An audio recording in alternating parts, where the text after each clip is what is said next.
A for Apple. राहुलने टोपलीत लाल सफरचंद पाहिलं. ते रसाळ आणि गोड होतं. बी फॉर बॉल. तेवढ्यात त्याचा बॉल लोटत आला. तो बॉल खेळायला त्याच्या सगळ्यात जवळचा मित्र होता. C for cat. एक छोटीशी मांजर म्याव म्याव करत सफरचंदाकडे पाहत होती. D for dog.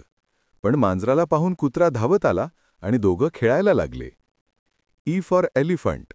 अचानक जंगलातून एक हत्ती आला. त्याने आपली सोंड वर केली आणि बॉल राहुलकडे फेकून दिला.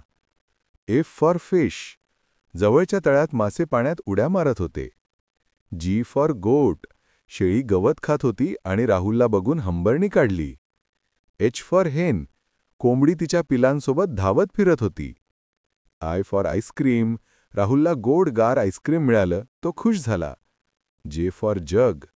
त्याने पाणी प्यायला एक मोठा घडा उचलला. K for kite. आकाशात रंगीबेरंगी पतंग उडत होते. L for lion. दूर जंगलातून सिंह गर्जना करत म्हणाला, जंगल माझं आहे. M for monkey. एक खट्याळ माकड केळी खात झाडावरून झुलत होतं. N for nest. पक्ष्यांचं घरटं झाडावर खूप छान दिसत होतं. O for orange. राहुलने रसाळ संत्र खाल्लं. P for parrot. पोपट काय रे राहुल असं बोलू लागला. Q for queen.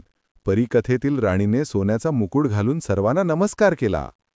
R for rabbit. ससा उड्या मारत गाजर खात होता. S for sun.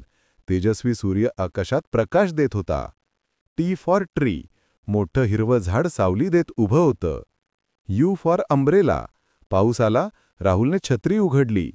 V for van. शाळेची व्हॅन मुलांना घेऊन आली. W for watch.